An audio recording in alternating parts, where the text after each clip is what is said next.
with her headphones. All right, ladies, buckle up. It's showtime.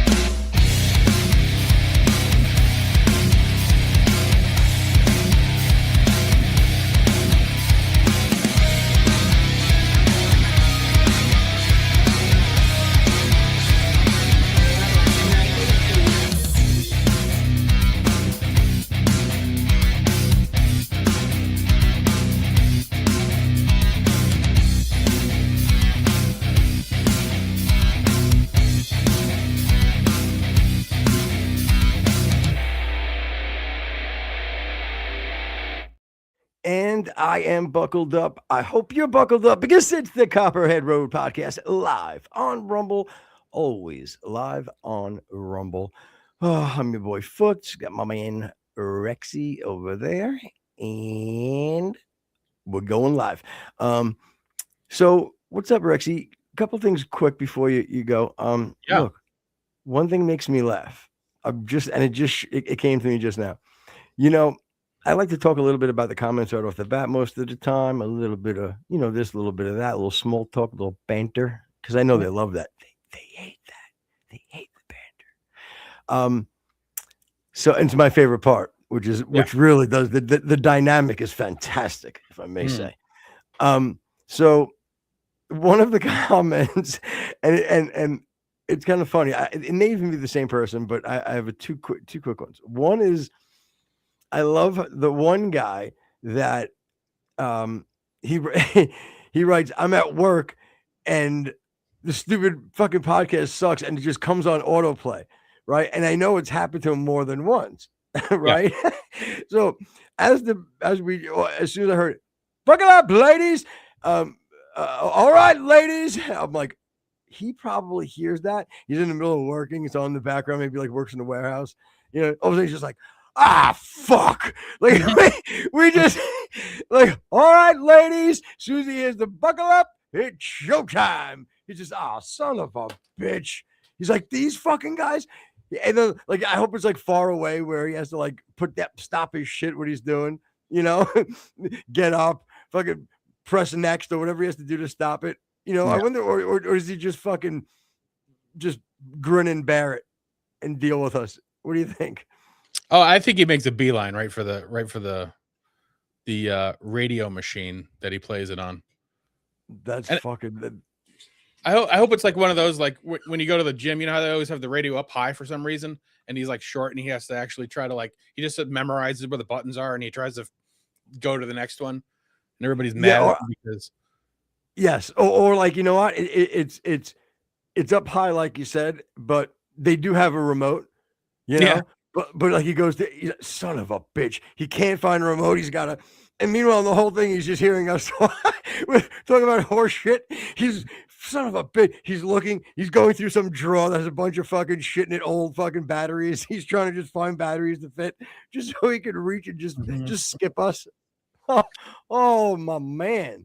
It's a tough life. Makes me laugh. That really makes me laugh. I love how we impose our horseshit will on these people. Yeah, and speaking of shitting, since you mentioned it, there's this new thing where the gay community, whatever, the men, they're now getting naked and booty dancing while defecating. It's called poop twerking. Watch this video. No, I don't. What the fuck is the matter with you? What? Okay, thank God. That's disgusting. Number one. Number two, like, I don't know. I don't know. You're just a weird fuck. I'm so sorry, everybody, that you had to deal with that. I don't know what happened there. I just wanted to watch you panic. Why? I did panic. Playing a naked man shitting while twerking on the show. Yeah. Why in the hell? Yeah. Oh my God. Laugh. Well, I'm glad it did for you. God, that was uncomfortable for a minute there. I'm so sorry, everybody.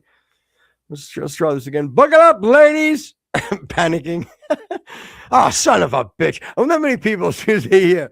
All right, ladies, buckle up. It's showtime. And all of a sudden, just, fuck. One lady's in the kitchen just trying to make dinner with her kids. Son of a bitch. These fucking guys, they have to look over at their Candace poster and be like, or one guy's writing, Dear Candace, I love you so. Oh no, they have to put their pen down. They have to relight their Candace votive candle. Yeah, or their Candace nativity scene. It's the entire scene, just Candace's fucking chocolatey brown face. I'm telling you, it has nothing to do with her race. Her skin is so milk chocolatey, delicious, absolutely delicious. Well, I think it's also offset by the insanely great teeth that she has. Got great skin, great teeth. God bless Candace Owens. Yeah, too bad she's dumb as shit. Whoa, I wouldn't say dumb. Absolutely I would. batshit. No, batshit crazy. No, Yeah. I'm putting my money on dumb. See, I can't do dumb because she has too many things that I without a doubt agree with, and I think she came out hot with fucking BLM. You know what I mean? I think she was right on the money. I think she came out really hot with even some of her Israel takes. Boom. Well, I mean, like what part of her take on BLM was like knowledge dropping, not obvious to everybody? No, it wasn't that. It was the fact that she was a woman of color, and she was taking a stand. Okay, that's against what was wrong. bravery, not intelligence. Okay, what do you want to do here? You want to fucking go battle of wits? I'll fucking debate you right now. Set a timer, son of a bitch. Give Again, me 10 minutes uninterrupted. Let me land. Let me land. She's the female black version of Sam Tripoli. Oh my no! First of all, no, she's not, and yeah, absolutely don't do no. No, first of all, again, well, maybe Sam Tripoli people know him, but yeah, it's this generation's comic, but he's also batshit crazy. I don't hate his comedy, but because he's so batshit crazy, it's tough for me to I can't sit through a podcast. I'm tired of carrying any water for Candace. Like she's really dumb. And the reason I say that is because she can't even like promote her point. She can't even get out like a well thought out roadmap of what the hell the conspiracy supposedly is. Now, again, I'm not saying that I'm even smarter than her. I might be way dumber than her, but like I think people give her way too much credit for being smart because she just keeps watering down, and she's not even bringing any. She hasn't even laid out what she thinks happened. She just keeps saying like, well, these people were probably involved. These people are probably involved, and just keeps building. Right now, she's up to right around 1,200 people that have to be involved in this Charlie Kirk shooting. And it's true. It's true. No, you're right. She may also be evil. She may also be crazy. She may be wrong. Dumb. I'm going dumb. Put me up for dumb. All right. Well, you're entitled to your opinion. I don't agree that she's dumb, but I can tell you this much. She has really built a cult. Her and Nick Fuentes, man, the internet is something, huh? I mean, for real, like these are people like, again, I don't have a problem. We've talked about Nick, the entire last episode, and I think you got a pretty clear picture. I don't really have a problem with him. I don't agree with a lot of the things he says. I agree with some of the things he says. And I think, and even some of our audience at points and at times, I think people are lacking the ability to cherry pick the good and the bad from people, and prioritize it, as such. You know what I'm saying? Like they can't do that. They just need to stick to a line. And again, I think at one point maybe that you were able to do that, but now the lines have become so blurred, that I believe in something. I don't even know where that aligns anymore, because again, I would say, oh, I align with Candace Owens, but I what the fuck? I can't say that anymore, but there's a lot of things that I agree. Same thing with Nick. And that kind of the point that I made with you last time, as far as, there's that, I don't know, maybe it's something like in the internal, my morality maybe tells me that I wouldn't want to align, quote unquote, with someone like Nick, because there are a lot of things that are horrific. They sound horrific at the least, Yeah. And that I wouldn't feel good aligning myself with someone like that. Yet, there's a lot of things I agree with. You know what I mean? But again, there's that blurred line. Like I can't take a blurred line, and that's what happens. I think too many people jump on blurred lines. I think you can have a healthy debate about what's good and bad with each of those type of people, and I just mean like very influential younger influencers on social media and they're influencing. Influential influencers who are influencing. You said. Yeah, I'm sorry. Yeah, it really is sort of a scary thing when Candace Owens and Nick Fuentes are the scions of the right-wing philosophy. At least in the younger demographic. I've said it before and I'll say it again. The smartest man or woman on the right is Matt Walsh. I can't even tell you the last time I disagreed with anything that he said. So I would venture people to go that route rather than Candace and Nick. Now, again, Nick has a lot of, he's maybe one of the best people to point out issues. Don't subscribe to his prescriptions. I can't say influencing influencers, but you can say for subscribing to his subscriptions. Really? Subscribe to his prescriptions. Either way, close enough. You know my point. Go on. Yeah, it's just not valid. To you. No, you. Listen to you. Listen to you. Your mother. Yeah. I can take it or leave it at this point. Oh yeah. By the way, for everybody who Jen left. Yeah, my birthday's tomorrow, and yay! Happy birthday, Rexy! Send your gifts. We prefer cash. Send them to me, and I'll just forward it over to him. Yeah, you can keep it. But my fucking Rexy big buck. My mom wishes me happy birthday today. Good for her. Well, no, she thinks it's today. Oopsie daisy. I would like to think that first of all, maybe you're wrong. Why do you let's look into this. I want records pulled. And don't show me your license, you shitbag. She may know, so she might have slipped right now. You might not even be you. What is happening right now? I have no idea. I have no brother. Idea. But the important thing is my birthday tomorrow. So that's it's a big day. Jesus Christ. Yeah, I liked it. I like it. Are you Asian? Huh? Are you Asian? No. Why? Is your mother Asian? No. That would sort of trickle down to me, I think. If I'm not Asian.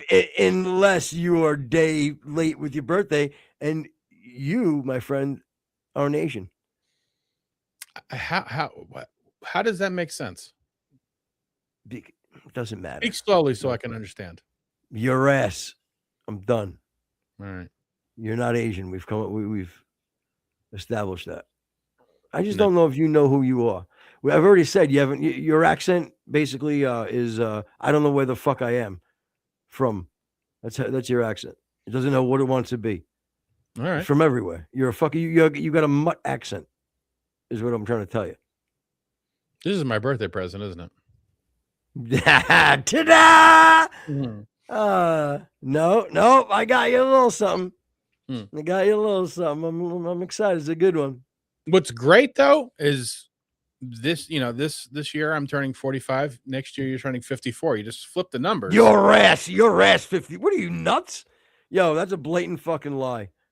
I barely touched 50 is all I'm saying. I was gonna say I wrote it down. It says 54. Yeah, well, you're wrong. So you wrote it down wrong, shitbag. Maybe you should fucking bring an eraser. Change that shit. Yeah, my Is it wife fucking is wrong? going to be. You're going to be 36 though, right? Yeah, 36 next month. So. Okay, what do you bring? And you've been dating her since you were 18. You fucking piece of shit. It's not the case, but she Yeah, it was brought it up. 17. I was just bringing it to the show. Yeah, because she wants to be like, oh, look at me, I'm young. I know. That's true. Because it's true. Is that insanely loud to anybody else? The drops? Nope. Perfect to me. Absolutely perfect. Oh, it's because my headphones are up. That's why. Oh, well, you're gay, so it's your birthday. I'm sorry. Let me be nice. I'm sorry. I did get excited for your birthday before. Why? Could you turn my headphones up a little bit so I'm not like your dad? It was what? That's good. It was a brief minute of excitement for your birthday, but it was there and it felt really good. It felt really good. Hey, do you notice my Merry Christmas stuff? I'm pretty cheery, aren't I? You're cold? No, look at my stuff behind me. Oh, right? Cheery. Oh, I thought you were doing the Japanese Chinese thing again. No. I love the Chinese. I knew it. You're an Asian. I told you. I love the Christmas the Christmas getup. I wish like you would have spent a little bit more time and got your stage right corner a little better. But I'll take it. No, I just kind of threw it up quick because I just wanted to have something. I mean, what am I, half a fag like fucking Nick Fuentes, where he had to like have like interior designers come in, had to have. The guys with the best freaking Christmas background I've ever seen in my life. On any of the lights. What?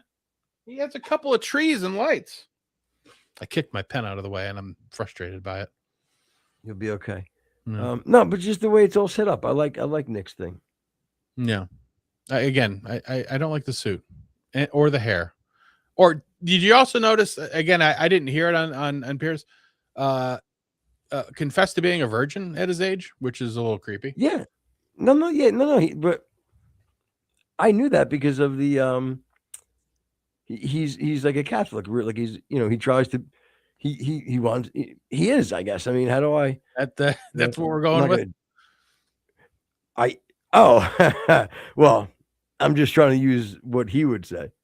He's not supposed to. Bachelor. Well, Liberace. That's not for repeat. No, I won't tell anybody then. You remember when Arthur Spooner said that? Yes, I do. Talking to Carrie, he's like, Liberace was a little la la la. That's not to repeat. But anyway, I'm excited. I'm trying. I really want to get like some holiday spirit. So I'm glad that I did this. I like it. It makes me feel a little cheery. So tell us. You know what I wanted to do? I'd like to come up with this. And I didn't even bring it up to you until now live. Mm-hmm. I'd like to do a segment where I don't know, maybe like a segment where we allow the listeners to be involved, meaning a specific thing like we did with the one put in quotes, what you want said, something a little different. I don't know what yet, but like a bit for whether they can call in, they can do their own segment of whatever they want to do, I don't know. We got to figure out. I want a bit, you know what I mean? We got to come up with a bit just to spice things up, All right. Well, I'll put it on the list. I mean, I can't physically because, like I said, I kicked my pen out of the way. You want to do cherry darts? What? Yeah. The cherry darts. I don't know what the fuck that is. You like you bend over, right? And we put shaving cream all over your butt, right? And then Jen, right, will throw cherries and try to get her, you know what I mean? Cherry darts. It's like it's an old radio bit. Are you on pot? No, I'm not. All right. So cross that off the board. Just thought cherry darts would be good. God, and I thought my freaking poop twerking thing was bad. That's way worse. Cherry? No. How did anything with whipped cream and cherries be bad? You just reminded me of something else. Maraschino cherries. Delicious. Right? Absolutely. Regular cherries, terrible. Yeah, I mean anything pitless as far as cherry wise, I can delve into. I love black cherry. You know what I mean? What a buck cherry. Good night, everybody. Ta-da! Yeah, man. I hope you're ta-dying. I hope you're ta-dying around your home and workplace. By the way, everybody, I really want that to become a thing. And if for some reason you can somehow, let me tell you something. You send me audio or video of you ta-dying in your office or home. Okay, I don't care if you want to, like, you can walk over to your husband and you're making him dinner, you bring over his plate after he came home, you just dropping it right, just drop his plate from and go, ta-da! And you fucking send that into the show. I swear I will do something. I don't know, but I'll figure out something. You could be at work, like Bill, bring those reports in. If you can just record you going into the office, throwing the reports into the desk, ta-da! I'm just giving you dumb examples, but if you do that for me, oh boy, it will make my holiday. Well, this is what I'm going to do for you, Footer. I'm going to make a ta-da shirt for our sticker mule shop. How's that? It's good. We got it. I mean, should do you have that? Should, out of the side of the ta-da, should arms be like, ta-da? You kind of need them out. I don't know. Well, again, we'll have to workshop it before I blue sky it. But yeah. If anybody has any ideas, any good graphic designers, you know what I mean, come up with ideas. Send them into what is it? What's yours? The Copperhead Road. Put up, yeah, Copperhead Road Podcast at Outlook. Yeah, Copperhead Road Podcast at Outlook.com. Send in some ideas of the ta-da design shirt, and then the other thing is, and if anybody wants to, even college, you want to maybe get some intern college credit. Maybe we're looking to start a little social media campaign and kind of get some social media presence going. So if anybody has any ideas and they'd like to be involved, again, Copperhead Road Podcast at Outlook.com. Send in, your name and any ideas that you have. Okay. All right. The plan. All right, Rex. What else? What else? So, I'm sure you saw that. I think it was yesterday. There was a shooting at a HBC, a historically black college in Kentucky. Did you see that? Is that what it's called? HBC? Yeah, the historically black colleges, like really? Okay, so HBC gets you the HIN, HNI. Yes, exactly. No, yeah, HNIC is. Yeah, HNIC. Yeah, HBC gets you the NHIC. Yeah, there you go. Nice. Or the Bee Gees. So yeah, I think Grambling's another one. Nice. So anyway, widely reported that that the you're gay. Sorry. Also reported. But the wide reporting is that it was a white guy that went in and shut up this historically black college. Can we pull up the that makes sense. You know what I mean? White guys usually do school shootings. Yeah, and here's this whoa. Look at how dark this white guy is. Okay, you know what? I've tanned a lot. So yeah. I can see, but his features though have a few features that are, I would say, a little more African American. Again, but he's white. Lovely features. Just remember, this is a white guy. Yeah. Maybe. Oh my God! I think I figured this out. Yeah. You know how they have black guys that are albinos, so they look a little white, right? Yeah. Maybe this guy is a white guy, but he's like what would be like maybe he's bi-albino. You know what I'm saying? Like where it's the flip side, like where he's white, but he looks black. Yeah. He's giving a little Sam Shamoon. Actually, that would be Puerto Rican, actually. Anyway, hit me, Otis. Thank you, my friend. I said that would make him Puerto Rican. Otis?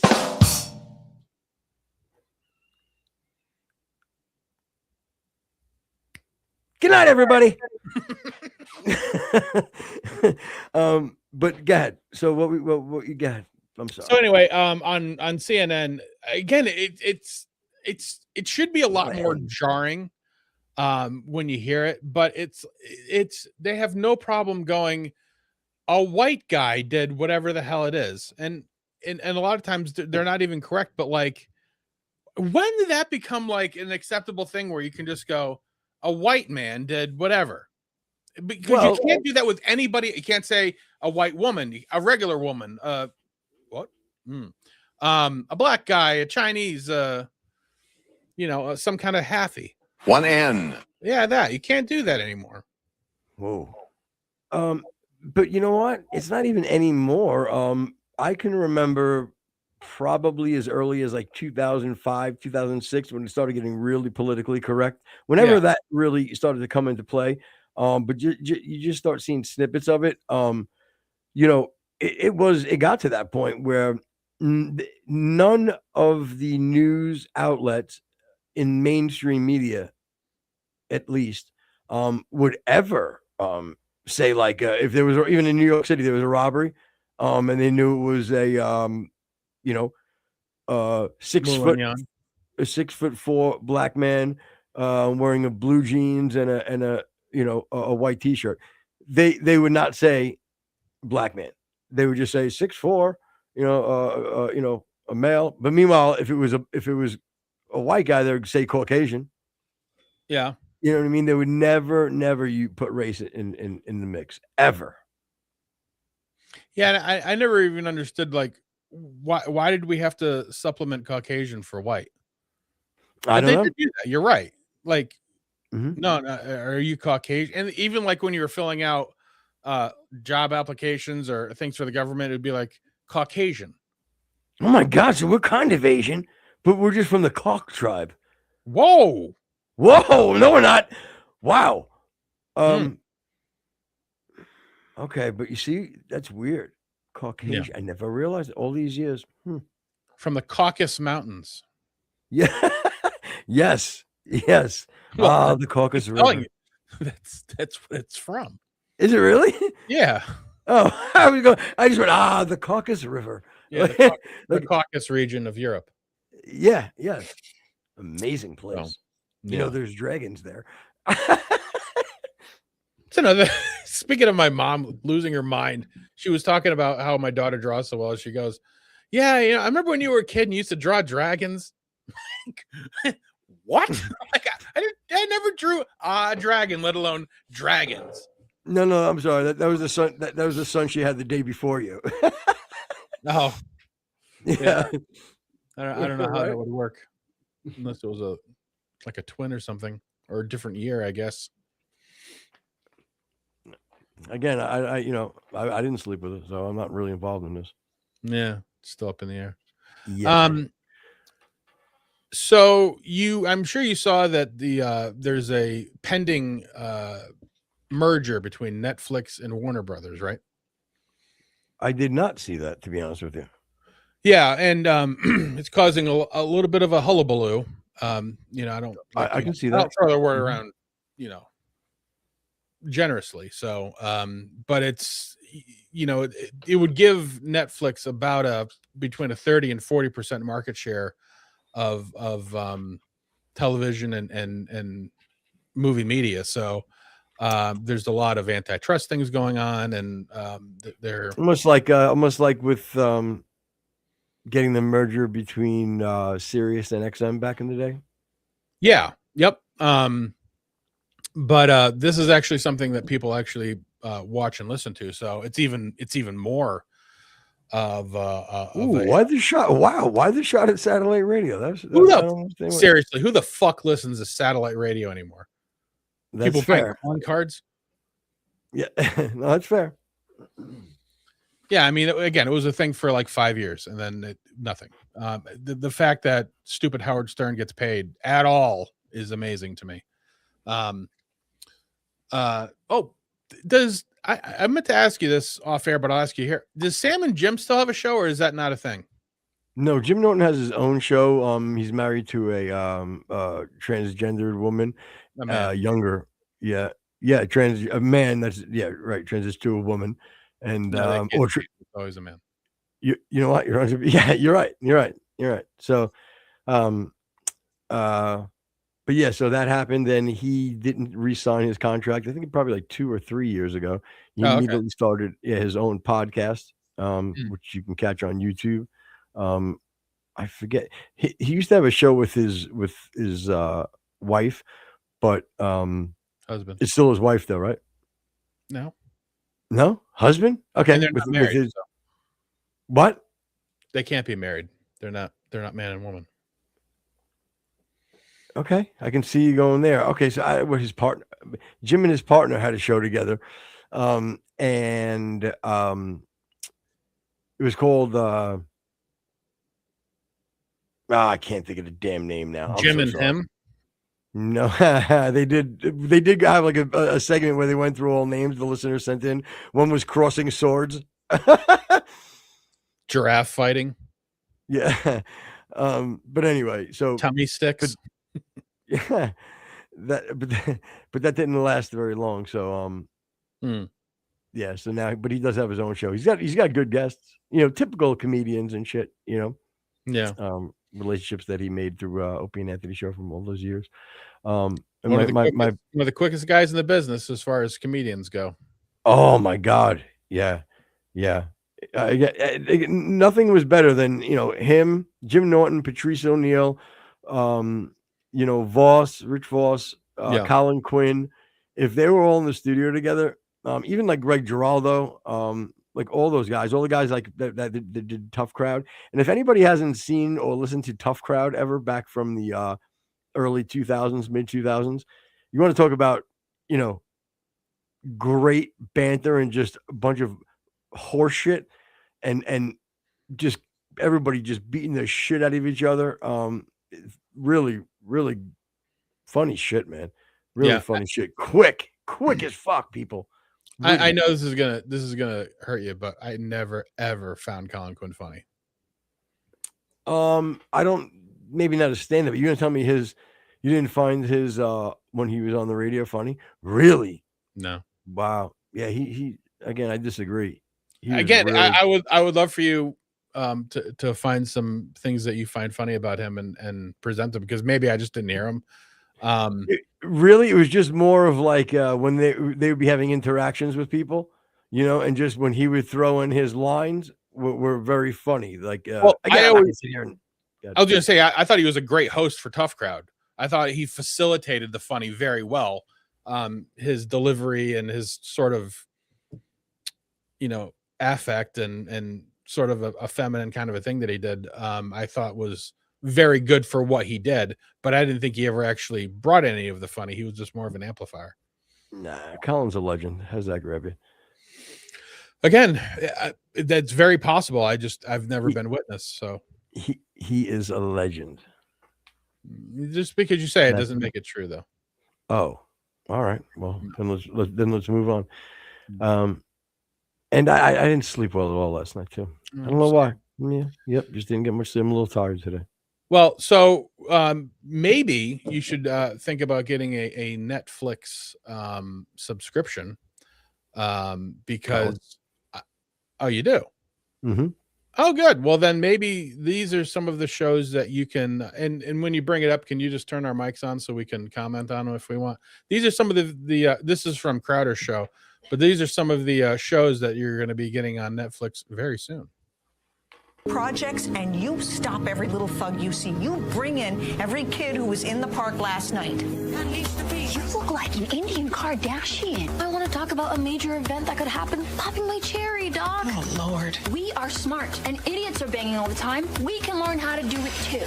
Word of advice, just give up. Oh, yeah? I won't be able to walk again tomorrow because I'm about to go get railed. Peace out, virgin. You can't choose who you're attracted to. You can't engineer a relationship. I don't believe you are who you are. Don't let anyone take that away from you. AIDS?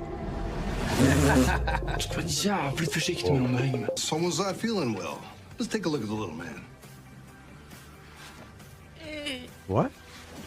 Yeah. Can I please talk to you two outside? As you would see, if you looked at her and not her chart, Bailey is not a boy. And by treating her like one, you are completely ignoring who she is. By you treating her like a You're not- girl, you're gonna make him kill Insignificant himself. and All right. humiliated. Well, I was gonna say, and yeah, and you treating her the opposite is gonna make them mistreat her in some way.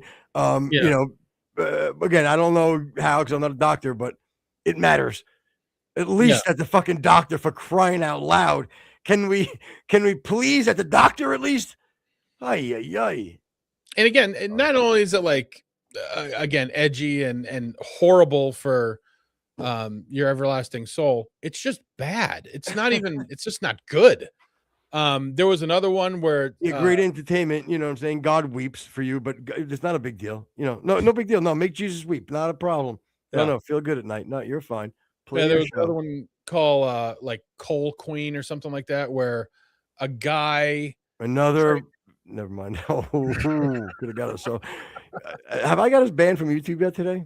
I don't know. Probably. I probably have to go through another fucking class because of you. But it was about a guy. It was like no class. That's my yeah, when you have no class. A guy transitions to be a woman, so he wants, but he wants to work in a coal mine, and they're like, "Well, you're a woman now, so you can't be in the coal mines. But if you would have stayed, a man, you could have." Again, it's just so convoluted and it's just absolutely based on idiotic stuff that they do. It's just but the overarching problem is it's the same, and you and I have talked offline, I think, about like hotels and motels and things like that. They're all like, if they're passable, it's fine. Yeah. Not that my fault. Go on. I thought we were talking about the other thing we talked about. Go ahead. Oh no. All of these companies that used to fight against each other and compete against each other and actually have to put out quality content no longer have to do that because it's all under one fucking umbrella. And like I was saying, it's the same thing with hotels. There's like 3 major conglomerates that own all the hotels, which is why they all look the same. They're all priced the same. And big La Quinta Inn guy. They're terrible. What's that? So you're a big La Quinta Inn guy, aren't you? I thought it was La Quinta. Oh, it could be. I you know what? It's the Mediterranean in me. La Quinta, I say. It's just I have like this sexy Latin thing going for me. And I'm not Latin, so you go figure. Go on. Go on. Go on. What else am I supposed to go on? Oh, I thought you had this fucking I love it, married woman. Can you just put the freaking thing back up? I can't see my guy. Fuck. Am I your guy? Okay. Am I your guy? You said Yeah, can't you're see my my guy. guy. Yeah, baby. You heard the man. Put it up, broad. Sorry. Yeah, before your ridiculous like 1965 overly misogynistic fucking footer was hilarious. I don't know what was. Yeah, I don't know why that was happening. Yeah, but it was funny. So keep it up. That was my goal. But so look, let's get into some meat and potatoes before before we really start pissing people off. Okay. Yeah, right. Good. Yeah, good one. But so what do you think about this? I mean, did you have a take at all on the actual shooter and shooting, or was it just the fact of how convoluted the media is? Are we going back to Kentucky? Is that what you're talking about? Again, I'm asking before we moved on. Yeah, no. Well, we've actually moved on twice since then, but no, it was just a sort of idiotic thing that immediately they go to white people, and it was clearly a black guy. Now you never hear the story again, and it's already played out because if you go to any of your news sites, you hear nothing about it. It's like 3rd, 4th page before you even get any information on it at all. Yeah, well, you heard my 2 cents on it. Actually, it was like 14 cents because I found an Indian head penny. So I appreciate that. Bless you. You've anytime you want, my friend. I appreciate it. What was next on the docket? Well, we can either talk about Russell Brand and Candace Owens, or we can talk about Tim Pool just lighting up fucking Candace because I'm sure you saw that he had shots fired at his house a couple days ago. Yeah, I did see something about that. Yeah, well, he's in more of our camp that with the evidence that we have right now, it's more than likely Tyler Robinson, who was the shooter. That's crazy talk. That's what I keep hearing from other people. Unbelievable. So we do have an email into Tim. Hopefully we'll hear back from him, and maybe we'll do a what are they, a collaboration, I believe they call that, with Timcast. Yeah, I don't know. I don't know. Yeah, I guess a little bit of a collab.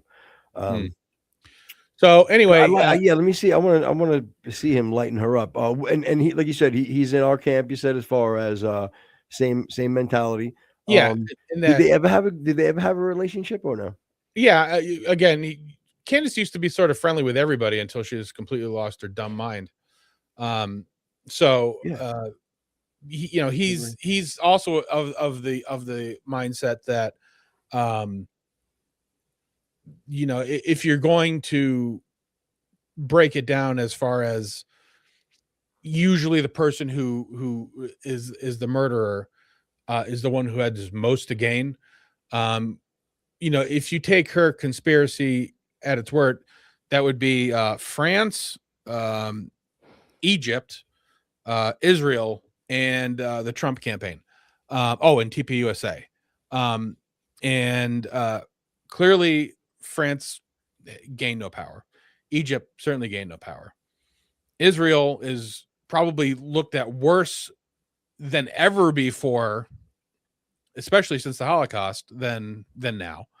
TPUSA, if you look at Charlie Kirk's show, which was regularly in the top 5, is now barely in the top 100. So no gain there. But one person you could say that has gained a lot of power and sway would be 01 Candace Owens. So, wow, it's kind of hard to forget that point. And I don't want to impart that on her, but I just don't understand what the fuck she is doing.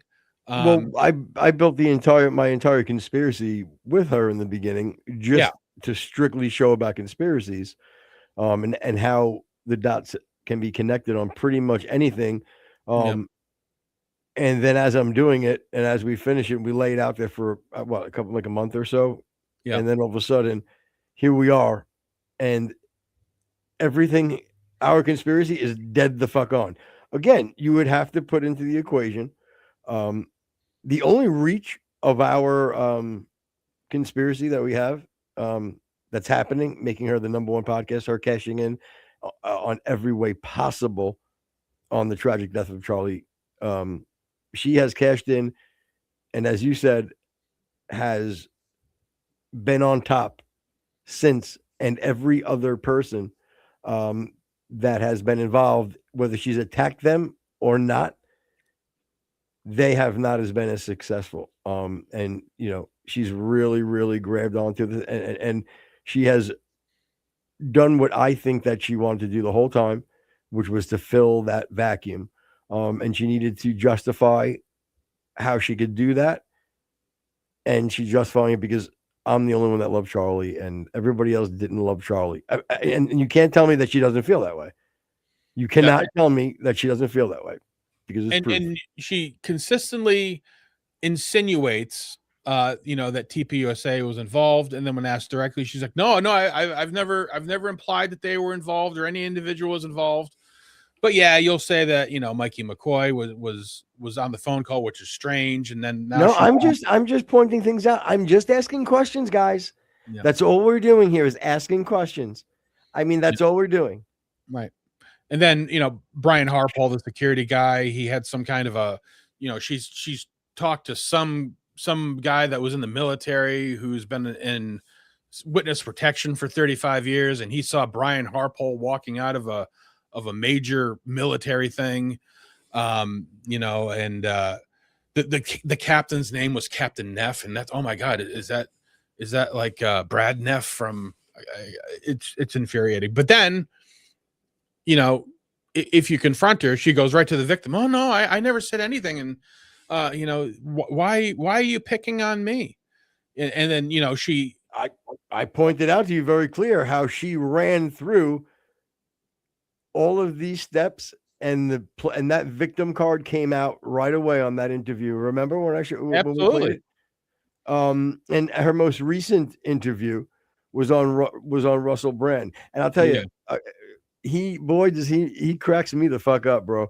First of all, I love his faith in Jesus. It's insane.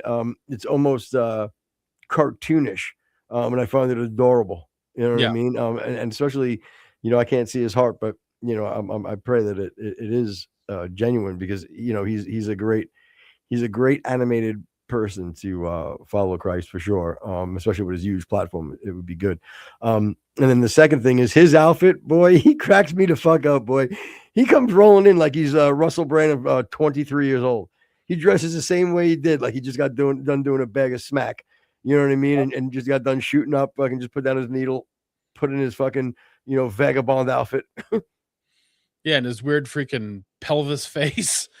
He's got like such. He really does look like the face of Christ. No, you know what? He's got the face of the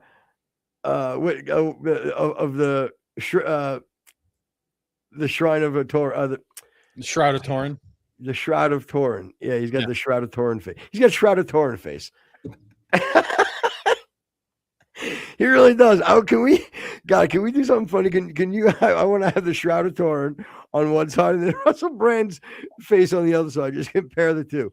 I'm telling you, I think it would be perfect. Yeah, we'll definitely do that. Shroud of Turin face, Russell Brand. That is fucking hilarious.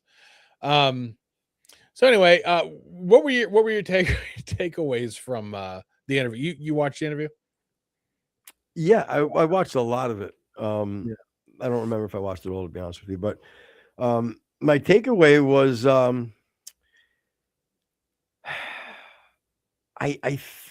can we play it before because I don't want to because the only reason why is because I don't want to misinterpret things. I want to make sure I get things in context, because I'm only remembering certain parts. Do you want Tim Pool first, or do you want well, again, at this point, let's just go to Candace. All right, so yeah, we'll do Tim after that. But yeah, here's we'll sort of jump around a little bit, but we'll take a look. Well, we didn't even we were going to do Tim Pool, but we started talking about Candace, so all right, let's continue with that. Yeah, that's what I said. We'll jump around the Candace and Russell thing, and then we'll play Tim Pool. Yes. When I first met you, obviously you remember because we've discussed it before. An extraordinary moment. It's like you've become a controversy generator. Ridiculous. I know that you're being authentic. I know that you're telling the truth. But I want to go through it and do my best, Candace, to understand where you are and where the culture is. Because Charlie Kirk, I'm doing an event for Turning Point on December 18th. I can't watch all of your content. I make content. I've got children, so I can't watch all of anyone's content. But I know that what you're saying is essentially that people from Turning Point either knew about or are otherwise involved in the murder of Charlie Kirk. Tell me what is coming to you that makes you confident enough to say things that are going to cause so much consternation. Well, it's interesting. You've asked a lot there. Yeah, and so I won't talk for 20 minutes. No, but I'm glad you did, because there's a lot there that is important. Yeah, I'd like to have my slacks, my gray slacks, my paisley zip up. That in and of itself, we can spend 3 hours on, right? What is actually deemed controversial today? Okay. Anything that exists outside of the system is deemed controversial. So what you're getting at is you're in the middle of fame and controversy. Well, the problem is that people are listening to me and I don't belong to the traditional satellite, right? If I was within Hollywood and I had an agent and I had a manager and I had people who were sort of able to control me, I would be on the cover of every magazine. I'd probably be a billionaire. I probably would be Oprah, right? I would have a daytime talk show, whatever, whatever medium that would be today. 100 million. And I would have sponsorships, and Can I you would pause be this for a maybe minute? doing Pepsi commercials.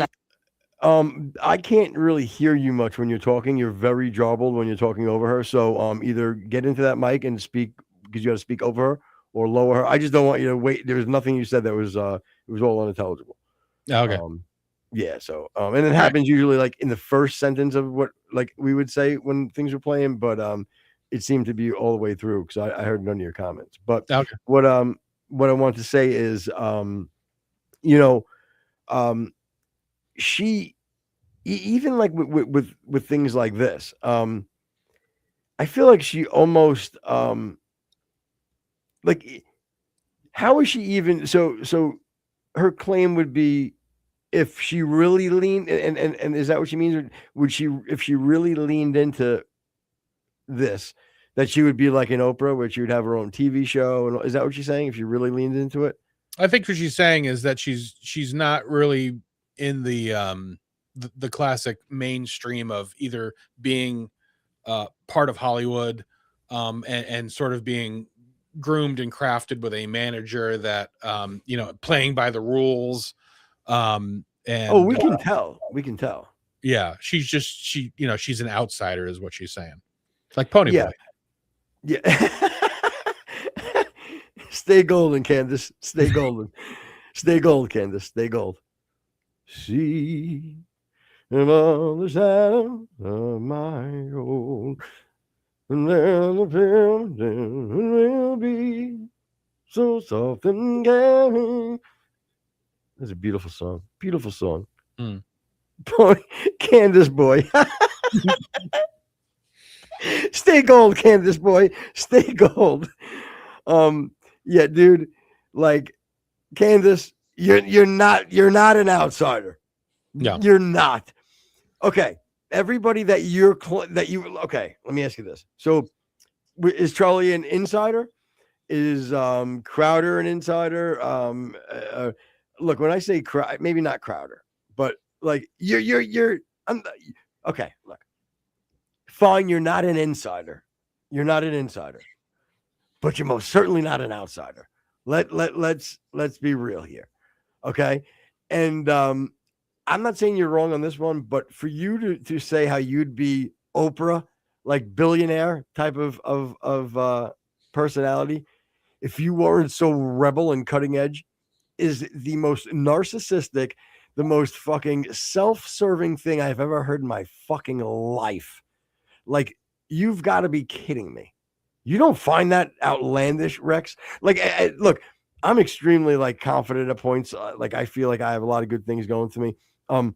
At no point do I think like maybe I don't set my expectations high enough, but the gall to say that you would be like this billionaire, monumental figure. I said figure. I mean, come on. Like, thanks for being such a rebel and keeping it indie, Candace. Thanks. Thanks for keeping it indie. You fucking, multi-millionaire. But it's not billion though. It could be billion, but she's she's like taking like the Bernie Sanders approach. You know what I mean? Like, once you reach a millionaire, then I went to billionaire. Right. Like, are we all supposed? Seriously, I want you to justify that I should feel sorry or be so proud of her staying indie and not following by the rules where she is. That really what I should feel, Candace? Thanks. Thank you so much. And it's not that you feel that way. It's that you fucking say it and you think it means something, you entitled fucking psycho. Yeah, well, I mean, she came up basically riding Charlie Kirk's coattails. Then she, got grafted into Daily Wire. And I like that. Grafted in. It was like a Jew reference, Old Testament reference. Nice. Then she marries a multi-millionaire from Europe. So even when she gets kicked out of out of Daily Wire, and she'll even do that shtick, I'm in my basement. I only have a crew of 4 people. Yes, and millions of dollars behind you. Like, yeah, you have the opportunity, which I don't begrudge her for it, but you might as well like lean into it. Right. And thanks for telling us, you keep your overhead low, more in your pocket. Good one. Yeah. I mean, what do you want me to tell you? Thanks for walking in Jesus' shoes. I appreciate you. Great job, Candace. God bless you. Yep. God bless you. Wait. Yeah. I'm so proud of you. God, you are just, you're a saint. God bless. Yeah. She looked down. There was only one set of footsteps, and it was her husband's freaking $500 Bruno Molly's. Yeah. Unbelievable. All right. Hit it. Not you, Otis. The Super Bowl, that's what I could have that. That would be an option if I would stay in line and have talking points handed to me. I think that's a reality. I get what you're saying. I get what you're saying, but from the very beginning, you were for as long as I've tracked your career, you were at the beginning Black conservative woman. Right. So it's not, so I was always existing, and that's why I'm not a billionaire. That's why I'm not exactly. The point is, if I had gone through on your way though, Candace, on your way, the mainstream, if you will, I would be much more successful today. I hear what you. Is controversial. Can you pause it? I'll hear you. But that's through it. But he's bringing up the point, like, she's like, well, like I had no chance. Well, he's like, well, you're a Black woman conservative. Of course that has value. That has merit. That's that's going to get you in the door anyway. So that's how you were able to start. It's yes. No, I'm sorry. You're right, Rex. But I don't even want to give anybody the ammo to pick that and just go, she did it just because she's a Black woman. And I'm talking even her own people. Like, no, she didn't. She's incredible. That's why. But she did this. She did that. Nothing to do with it. I can grant you that. Like, I don't even have. That's my point with this. Like, we can give her. I can pull away so much fucking criticism and so many things that I can apply that I don't even need. I'll just grant you all the good things about you, because there's enough shit that I've already pointed out. That if you can't get on, again, I don't even have I shouldn't say get on board, because I don't give a fuck what you do, but at least, God, please, at least acknowledge that there are some faults. That's all I want you to do. And my, I was thinking about doing a, sort of a mind exercise with you about, people like, Tim Pool and Steven Crowder and Nick and Joe Rogan and things or whatever. And, kind of putting away the negative aspects that they all bring and just be like, okay, well, we're on the conservative side of the aisle. What do these people actually bring? Like, what are their positives? Like, what are things that we can all coalesce around, that it is going to, help us, us being on the right side of things. What do they all bring to the table that's their plus? If anybody can give me one for Candace, I'd love to hear it. I mean, that's a pretty good point. Besides now being just an internet sleuth, I don't know. I mean, she's good at she's a good marketer. I guess now that her platform's so big, she really, anything she wants to jump onto now, she could really be influential, right? Yeah.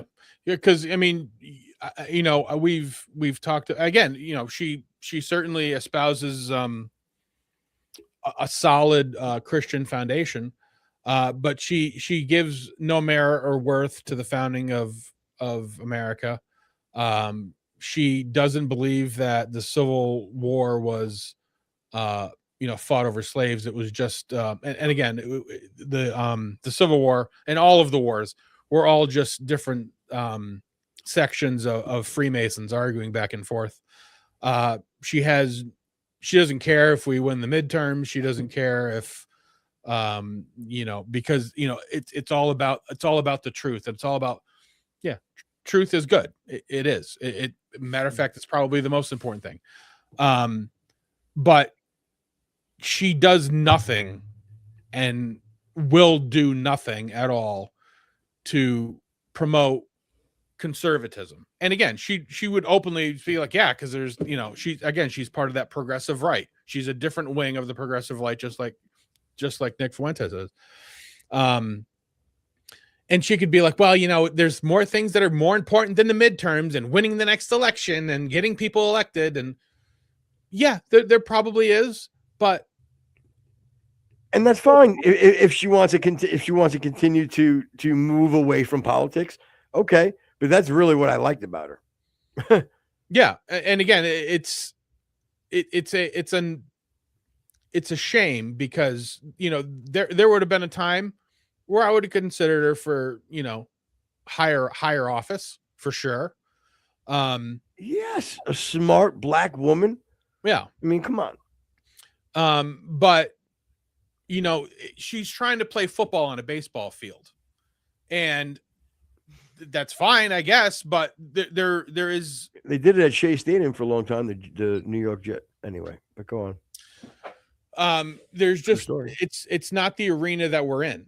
If you wanted, just do, whatever conspiracy theories and Brigitte and Charlie and things like that, that's fine, I guess. But you're already kind of locked into the conservative part because of your attachment to Charlie. So again, it's another thing where she's destroying everything that Charlie worked for, which irritates the hell out of me, but it should irritate her. I bet you she draws a lot from the left now too. Oh, I'm sure she does. I'm sure she does. Again, which put that on my whiteboard of conspiracy. Add that to my fucking I don't have a list. pen anymore. Oh, that's right. I'm so sorry. No, it's tough. Well, we have a new ship. Bic is one of our new sponsors. So on their way, you get a bunch of pens and lighters on its way. All right. Yep. All right. So anyway, and we should run a little bit long if possible today because there's a lot to get to with this Russell thing. So, but I don't want to not stop and annoy the listeners. So yeah, so I want to make sure I stop and talk shit over it. Right, really bother. Is thinking outside of it, yes, being independent, and saying something is wrong with the mainstream. So that's where I am. Yes. And I play Renegade with Jay-Z and I them, think please. since my earliest thoughts, I always kind of felt, and I talked about this week on my podcast, I just sort of always felt like an alien because I didn't understand it, right? I didn't understand people who lie, who are fake. I mean, when I say I've always been like this, my parents would tell you stories of how they would have to, and my daughter is this way now, so it's very funny, but they would be debating me when I was a toddler because, the traditional methods of just saying, oh, because I said so, I was constantly stirring up controversy by being like, well, Daddy, that doesn't make any sense. Mom, that doesn't make any sense. And I'm 4 and 5 saying, I require a little bit more than just do this because I said so. So it's who I am, right? I have been this, and I say probably the person that I'm most like is my grandfather. My granddad was stubborn and stubborn in the right ways, stubborn in his values, his faith, his family, and believed that deals should be done on a handshake. You should be able to look someone in the eye. I don't need a 300-page complicated contract. Yeah. If I say I'm going to be here on Monday, I'll be here on Monday. That's no longer the world. And so I think I'm a bit of an old soul, I think, is what my problem is today. I don't fit in with this sort of new age propaganda, tell somebody something to make them feel good. I just would rather say the truth, and that's it. It must be 2025 because I can say this. Ivermectin is good for you. Remember? You're involved in the formation because I know that your husband, because we were hanging out when you met your husband, as we always clock when we chat, and that was TPUK, and that was TPUK. So you are, because I sometimes think this is my point, just to declare. Charlie was there, by the way. He wasn't at your house, but Charlie, that whole thing was, I left Charlie, came to your house, got back with Charlie. Oh, you were on that trip. Yeah, and then we went to George. Well, like when someone important dies, I always notice masturbate on the coffee. It's just something I do. Sometimes I feel that people claim a greater affinity or affection with people after their death. Like I call it, in fact, I invented a word after the death of Princess Diana, mournography. Like get off on the death of the person and sort of I get off on it. You heard him? Yes. Now, yes. Let's I go know through it. that, so I don't know. Other than I've like seen a bunch of videos of you hanging out with Charlie and dancing with him, and then I'm now putting it together in my mind. Oh, right, yeah, you were there for Turning Point. So you were like super close with Charlie Kirk. Now, I feel like a lot of people sense that Charlie. I'll be totally honest. Like when people say Charlie Kirk was murdered by powerful interests, my first reaction was, why? Because isn't he just really like? And then I started to examine what is Charlie Kirk and what was Charlie Kirk doing with nothing like the dexterity or deliberateness that you have, and that's what I want to hear about. But like I thought, oh yeah, right, he's mobilizing young people to vote in a particular way. That's what it boils down to. Because what you're describing about yourself is relevant to anyone that works in this new media space to varying degrees at various times. There was obviously a big change when Trump went into office because a lot of independent media essentially started to fulfill the same function as mainstream media, i.e. advocating in a partisan way for the incumbent, for the person that's in power. Right. You've obviously not done that. Now, but my simple reaction was, I don't know. Tell us that we babble. Charlie Kirk dead. What difference is it going to? Who benefits from Charlie Kirk being killed? Who benefits? Like as they say, cui bono. That's the question to always ask. And I actually didn't understand how Israel benefits from Charlie Kirk being murdered. I certainly can't see yet how like sort of French special forces could. Yeah, her answer so is very. Can you telling. explain that to me? Because I don't understand who benefits from. But I also know that whenever I've seen in my whole life, a lone gunman killed RFK, Martin Luther King, Malcolm X. I know that's a lie, so I'm open. So what is it? So look, I can tell you that from the moment that Charlie got shot, and I can't explain it, and maybe it's because Charlie would tell me all the time that he was going to die young, and I showed those messages, and I just knew that this was big. I knew it was big. I didn't have the players. I certainly didn't suspect Turning Point USA would You don't have them now. as I believe involved in a cover up, and we can talk about what the motives are of that. They could be financial motives. That it doesn't necessarily mean they were involved in plotting to kill him. And I've never said that. But I do believe that they have betrayed him since, and I am comfortable. Yeah, that's exactly what I was saying. Is I didn't think that they were involved before, but I think they're covering up now. Okay, how many days after did she start, Rex, with them on them? I would say between a week and 2 weeks. I mean, at most. That's how that's what she's basing it on. I'm sorry to cut you off, but I want to clarify what she said. That's all. Well, again, she just said that can you just rewind it just a little bit just so I get the words right here?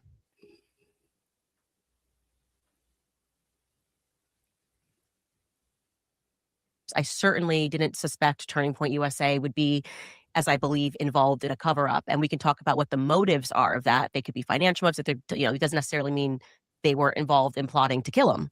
And I've never said that. Okay, but I do believe that. She has never said that they were involved in the plot to kill him. All right. Just the cover up of the assassination. She has claimed that that the event itself was done early, and that was strange. She's said that Mikey McCoy, who was standing to stage right of him, had a weird phone call and didn't understand why. She said the security guards didn't respond properly. She says the camera guy behind him took out the SD card of the camera. She said that the trip to Asia was sort of strange and early, and she doesn't understand why. She said that Mikey McCoy took had a vacation to Maine with them, and the pictures that he took in Maine were sort of like sort of odd and strange that he would take pictures of them so close to beforehand. She's implicated Tyler Boyer, Andrew Colvett. Again, she's implied a ton of involvement with TPUSA. Again, Josh Hammer. Yeah, he's not part of TPUSA, I don't think. But right. But he's part of the Jew angle.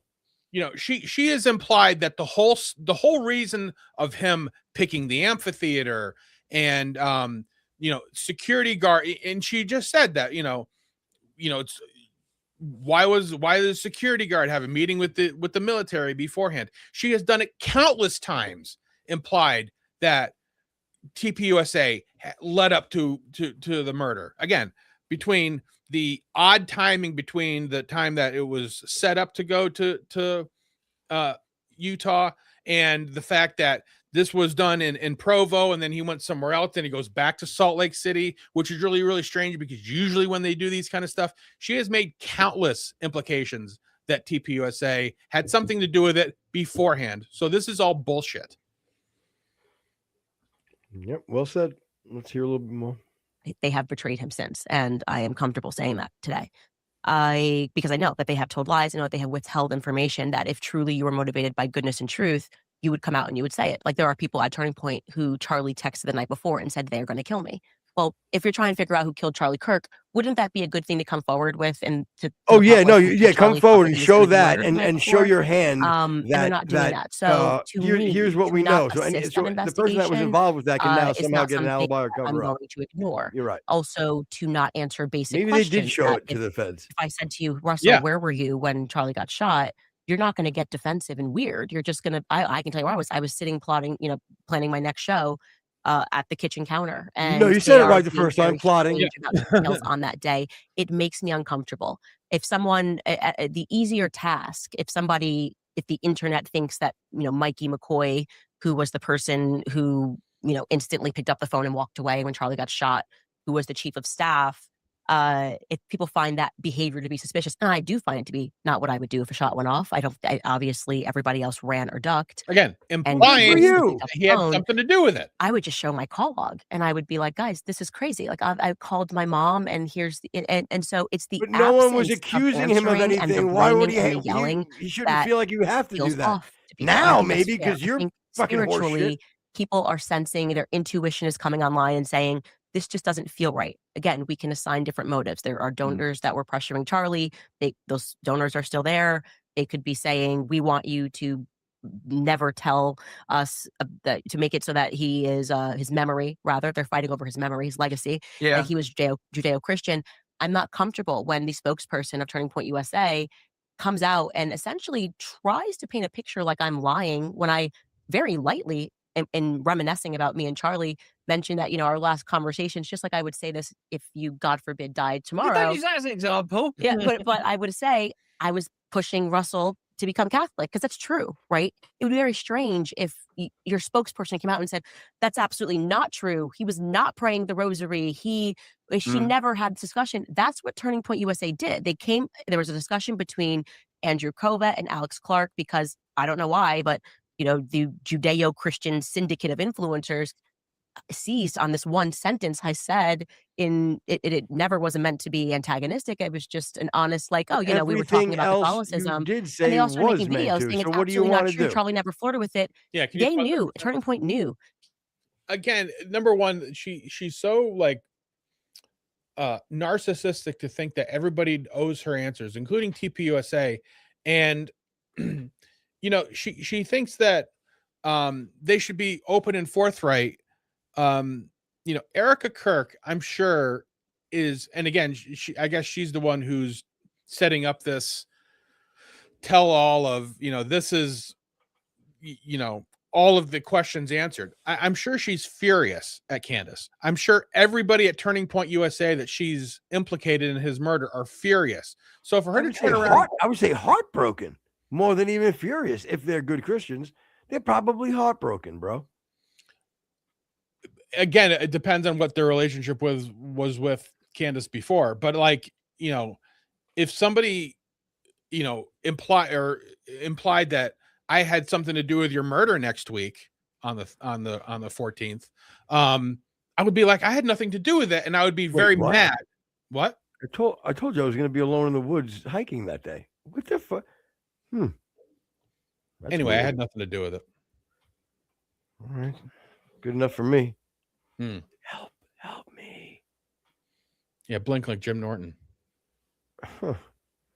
All right, play. That Charlie was going to mass sometimes daily. They knew he was praying the rosary. They knew that Erica took a priest to pray over his body when he died. So you have to ask the question, why lie?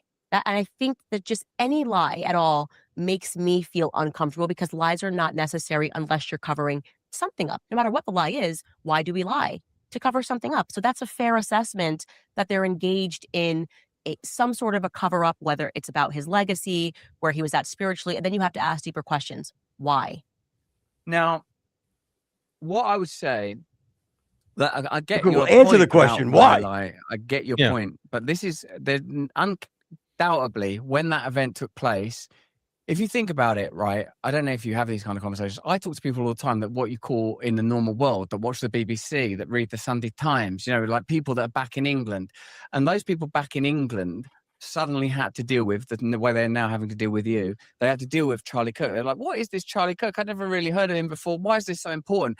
And clearly it was some sort of event that unlocked or created or generated, or perhaps it's deeper even than that, and even the power preceded it. But there was...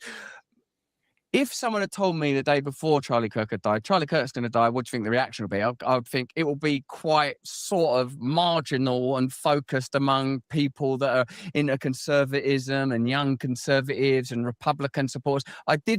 I wouldn't have said it's going to become a global phenomenon and J.D. Vance will be there getting the coffin back and it's going to be like, I just would never have imagined it would have that degree of impact. And the fact is that it has done. It's been an epochal shift. And I've sort of thought, well, where do you go back for a precedent of, like, you know, what's the last thing in the culture that's sort of a bit like this that's happened? And I feel like, well, it is the assassinations of the 60s. Yo, You know, Shroud of that's Torn Faces is weird. very hard And to, because like, we now listen. He know babbles a lot. Can you just pause that? we know from... And that's coming from us.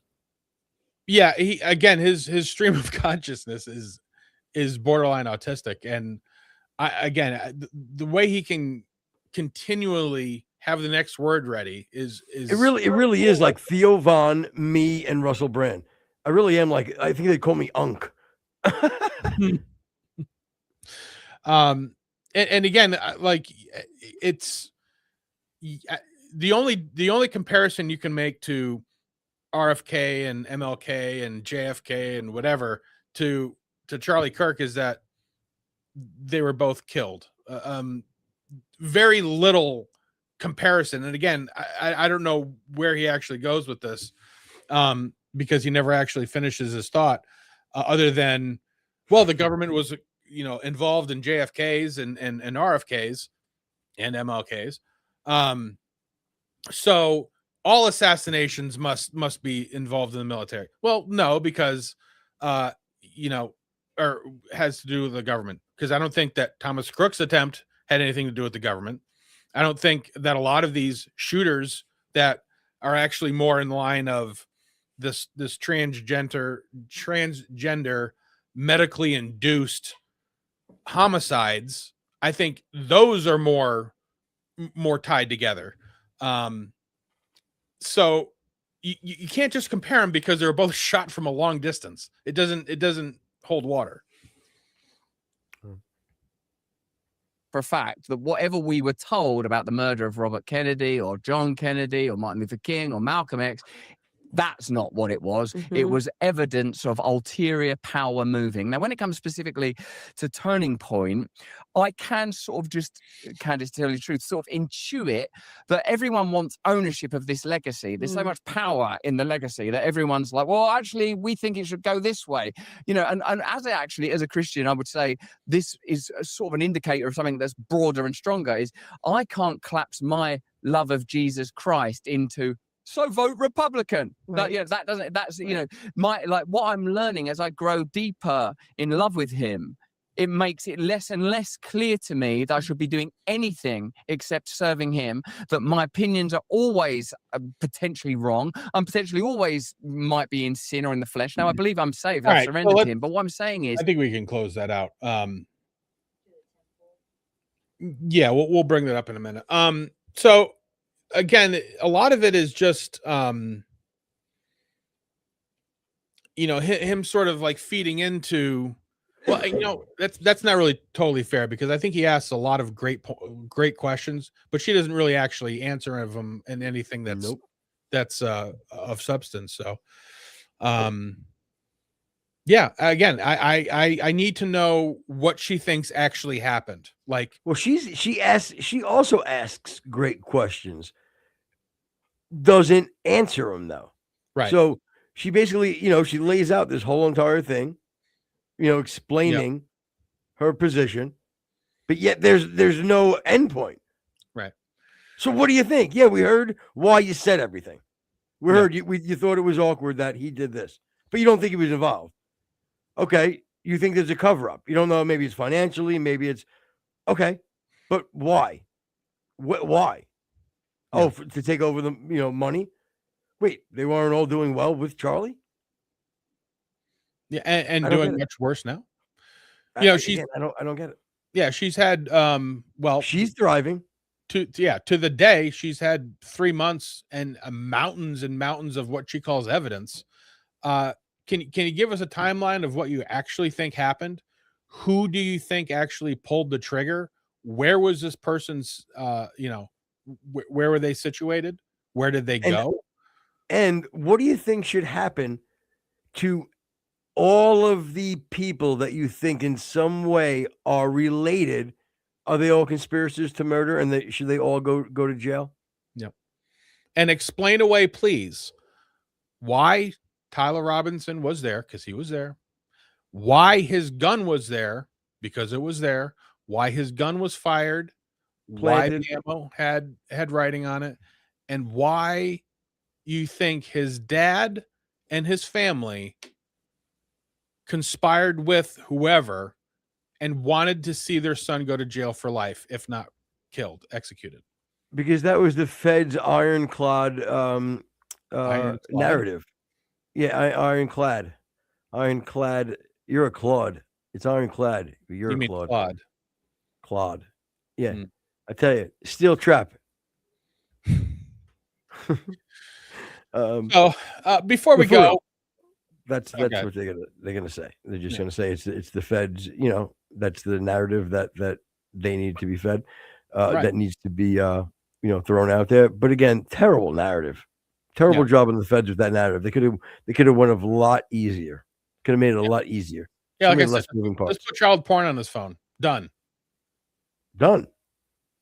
Yep.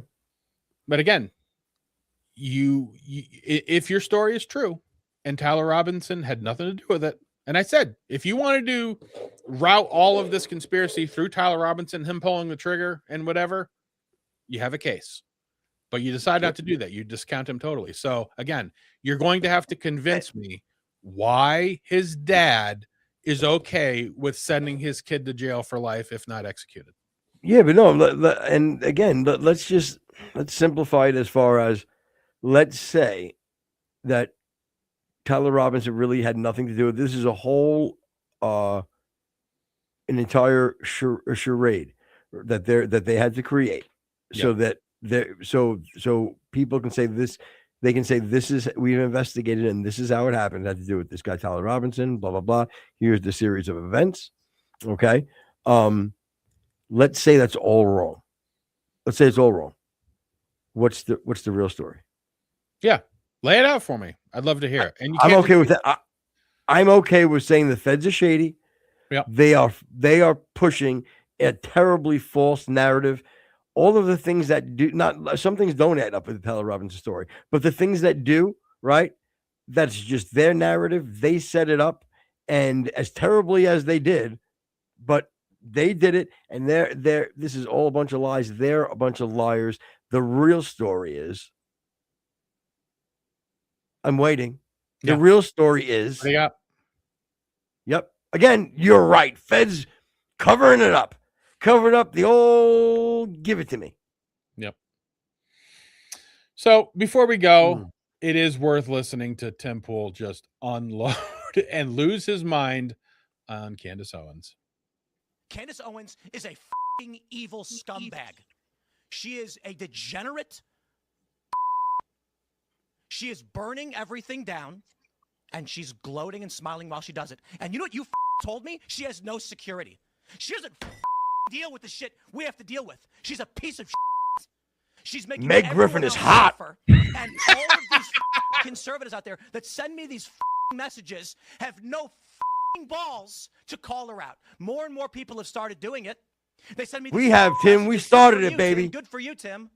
I wasn't the first person to do it. I'm not going to take credit for that. But don't DM me like I did something for you as you cower, as you power, scared. Never cowered here, you on Tim. her thumbnail and claim you benefited from Charlie Kirk's assassination, which he's doing to me right now. Yeah, that was the. I'm done with these people. She has security, just not on the level of you. Oh yeah, the one fat guy you mentioned with no wall and no barrier. Hey, I wasn't there. Neighborhood with neighbors. Shouldn't give two. No one's out for her. She's lying about all of this. You told me you went to her house and she's got a 4-foot wall and one fat guy, and she doesn't give a about her security. Meanwhile, I get bullets fired at my property, and I have to go live in the middle of nowhere. And I got strangers coming up to my house in Maryland, breaking in. I got people showing up and beating up the residents who trying to live there. How the am I even supposed to sell this property? Fucking, yeah, he fucking lost it. A little hot under the collar, they say. Yeah, man. I'll tell you, that is. You saw, like, I lose it a few times on her, and my bro, our biggest like gripe isn't even like the people that like talk shit about our show. It's when they like point fingers at us that like we're absolutely insane, and that we have no idea what we're talking about. Like, look, at the least we have ears. You know what I mean? And we hear what she's saying. So for Christ's sake. Yeah, I can almost guarantee that I have listened and researched 99% more than most of the people who listen to Candace. I have listened to every single thing that she has had to say. I have documented it. I know the patterns and the players that she's involved. So and coming through a lens that he's a fan, you dopes. Yeah. I mean, am I wrong? No, again, I saw her in a high office, 4 years ago.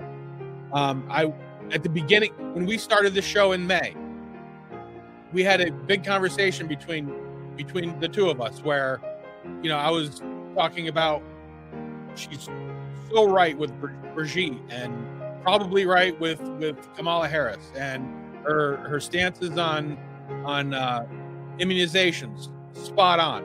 Loved Candace. I can't say that anymore. Yeah, won't do it. Yeah. Well, anyway, work on your ta-da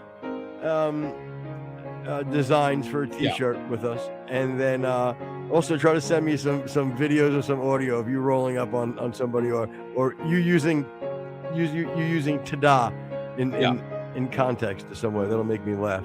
But anyway, Copperhead Road podcast. Thanks everybody. We appreciate you checking us out, and we will get at you soon. Rexy, happy birthday, buddy. Thanks. Hopefully maybe we'll get a birthday show tomorrow. Yeah, I plan on. You're listening on Spotify, iTunes, iHeart, YouTube, Twitch. Come on over to Rumble. Subscribe, follow, download the app. Hit the notification bell. You'll know every time we're online. Yeah, and everybody's doing a really nice job with listening and commenting. We really appreciate it. We really do.